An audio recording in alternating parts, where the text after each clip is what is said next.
Hello, नमस्कार. कसे आहात सगळे? मस्त आहात ना? आशा करते तुम्ही सगळे आनंदात असाल. तुम्हा सर्वांचं अगदी मनापासून स्वागत आहे आपल्या चॅनलवरच्या आजच्या या व्हिडिओमध्ये.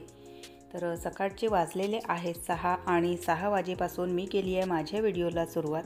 खूप दिवसाच्या नंतर आज मी माझं मॉर्निंग रुटीन तुमच्यासोबत शेअर करत आहे.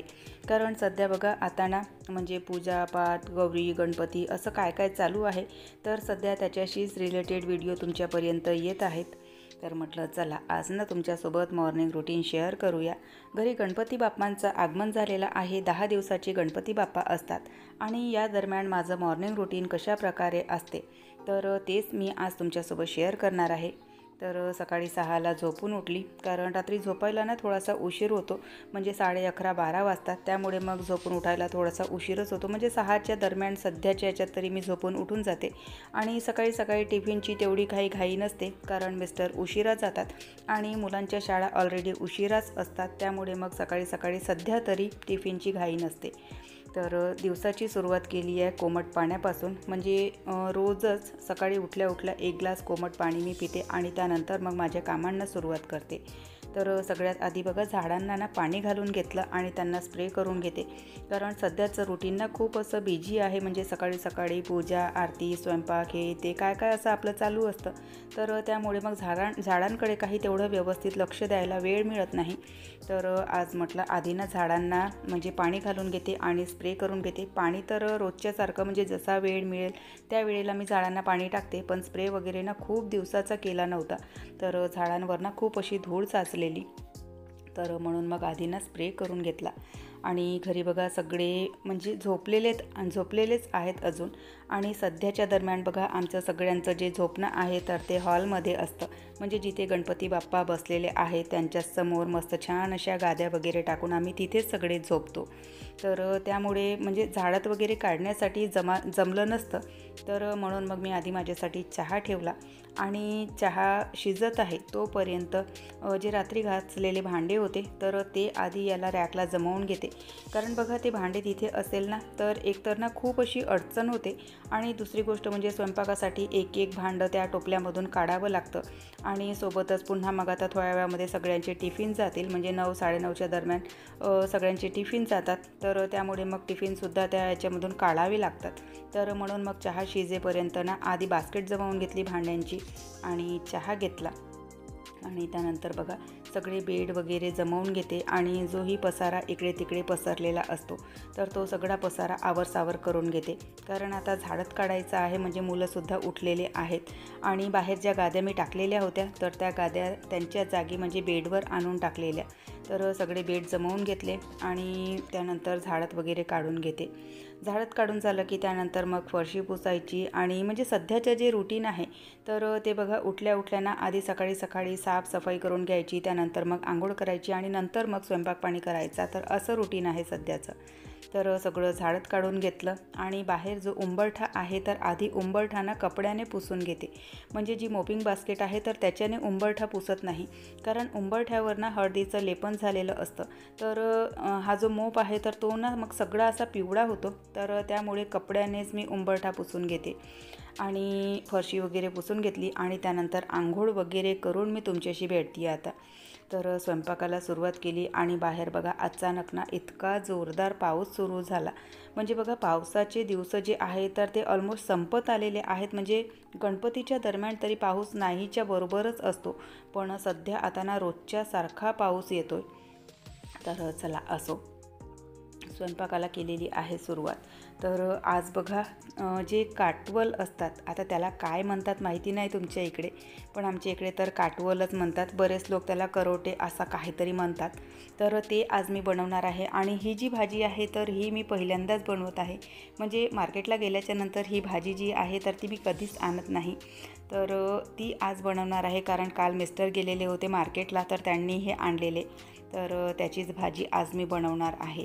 आणि जोपर्यंत बघा माझा स्वयंपाक चालू असतो तोपर्यंत ना मिस्टर देवपूजा आटोपून देतात आणि त्यानंतर मग त्यांचं गणपती बाप्पांच्या जवळची म्हणजे सगळी साफसफाई आणि तिथे दिवा वात वगैरे लावणं चालू असतं. म्हणजे सध्याचं जे रुटीन आहे तर माझं ते ना अशाच प्रकारे आहे. सकाळची माझी साफसफाई असते, त्यानंतर मग आंघोळ पाणी असते आणि त्यानंतर मग मी स्वयंपाकाला सुरुवात करते, कारण देवबाप्पांना नैवेद्य लावायचा असतो. तर त्यामुळे सध्याच्या रुटीनमध्ये जे स्वयंपाक पाणी आहे सकाळचं तर ते आंघोळ करूनच मी करत आहे. तर या दरम्यानमध्ये त्यांची रोजची जी देवपूजा आहे ती आणि गणपती बाप्पांजवळची देवपूजा म्हणजे ते आटोपून देतात. कारण सकाळी बघा थोडे उशिराही जरी जाणारे असले ऑफिसला किंवा शाळेला तरी 9 वाजेपर्यंत हे सगळं करायचं म्हटलं तर थोडंसं ना अवघडच जातं. तर त्यामुळे ज्याला जसं जमेल तसे ते कामं आटोपून देतात. तर टिफिनसाठीच्या पोळ्या मी शेकून घेतल्या, भाजीसुद्धा होत आलेली आहे, वरण भाताचा कुक्करसुद्धा झाला आणि त्यानंतर गणपती बाप्पांना नमस्कार करून घेतला आणि त्यानंतर मग आरत्यांना सुरुवात केली आहे. या दरम्यानपर्यंत घरी सगळ्यांची आंघोळी होऊन जातात.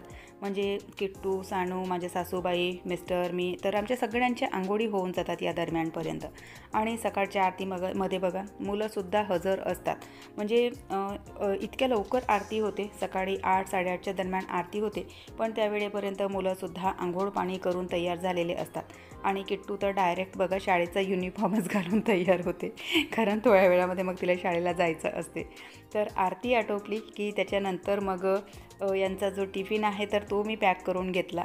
सानूला टिफिन लागणार नाही आज, कारण ती लवकर येणार होती, म्हणून मग यांचाच टिफिन बांधला आहे. आणि त्यानंतर मग बघा माझी रोजची जी देवपूजा असते तर देवपूजा तर सध्या मिस्टर करून घेतात, पण आणखी पूजेचे काय काय कामं असे बाकी असतात. तर सूर्यदेवांना अर्घ्य दिला, उंबरठ्याची पूजा करून घेतली, कारण सकाळच्या गाईच्या पूजेमध्ये उंबरठ्याची पूजा आणि माझं जे सूर्यदेवाला अर्घ्य वगैरे देणं आहे तर ते काही होत नाही. तर म्हणून मग सानू शाळेला गेली आणि मिस्टर सकाळी ऑफिसला गेले की त्यानंतर मग माझी जी पूजा आहे तर ती मी आटोपते.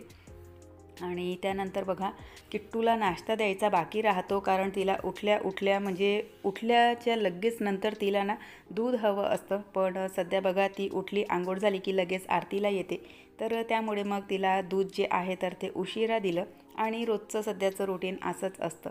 तर तिचा टिफिन वगैरे पॅक केला आणि त्यानंतर सिंकमध्ये ना भांड्यांचा खूप सारा पसारा पडला होता, तर सिंकमधले भांडेसुद्धा स्वच्छ करून घेतले आणि सिंकसुद्धा स्वच्छ करून घेते, कारण आता बघा शाळेला जाणारे, ऑफिसला जाणारे सगळे गेलेले असतात. तर त्यामुळे रुटीन जे आहे तर ते थोडंसं निवांत होतं. म्हणजे जे कामं आहेत तर त्यांची अशी ना घाई नसते, पण तरीसुद्धा बघा एका वेळेपर्यंत कामं आटोपलेले बरे असतात. तर म्हणून मग सगळे त्यांच्या कामावर गेले की लगेच मी हे जे कामं आहेत तर ते करायला सुरुवात करते. तर सगळा सिंक वगैरे स्वच्छ करून घेतला आणि गॅस ओटासुद्धा स्वच्छ करून घेते, कारण सकाळी सकाळी घाईघाईमध्ये जेव्हा आपण स्वयंपाक बनवतो ना त्या वेळेवर बघा गॅस ओटाना खूप असा खरकटलेला असतो. त्यावर म्हणजे गव्हाचं पीठ वगैरे सांडलेलं असतं, टिफिन वगैरे बांधतो आपण त्यावेळेला काय ना काय भाताचे शीतं वगैरे तिथे म्हणजे काय ना काय असं सांडलेलंच असतं. तर गॅस ओटासुद्धा सगळा स्वच्छ करून घेतला आणि त्यानंतर बघा बेड मी सकाळी जमवले, पण जेव्हा मुलं शाळेत जातात आणि त्यांच्या आंघोळी होतात तर बघा जिथे जसं सामान जमेल तसे म्हणजे ते फेकतात, टावेल म्हणा किंवा त्यांचे कपडे म्हणा, तर ते सगळे मी आता आवरसावर करून घेते. कारण बघा दिवसभरासाठी मग ना म्हणजे अशा प्रकारे जर घरामध्ये पसारा असेल तर तो दिवसभर पसारा तसाच असतो. तर त्यामुळे मग सकाळच्याच कामांमध्ये हा जो पसारा आहे तर तो मी आवरसावर करून घेते. म्हणजे बघा बेडवर पसारा वगैरे नसेल किंवा बेड वगैरे व्यवस्थित असेल तर आपलं घरसुद्धा फ्रेश दिसतं. तर त्यामुळे सगळा बेडवरचा पसारा वगैरे आवरून घेतला आणि पुन्हा एकदा झाडत काढून घेते, कारण सकाळी आपण ना इतक्या लवकर झाडत काढतो तर त्यामुळे मग पुन्हा आणखी 2-3 तासामध्ये सगळं जे घर आहे तर त्यामध्ये केर कचरा जमा होतो, धूळ वगैरे साचलेली असते. तर त्यानंतर पुन्हा एकदा म्हणजे 11 साडे11च्या दरम्यान पुन्हा एकदा झाडत काढून घेते.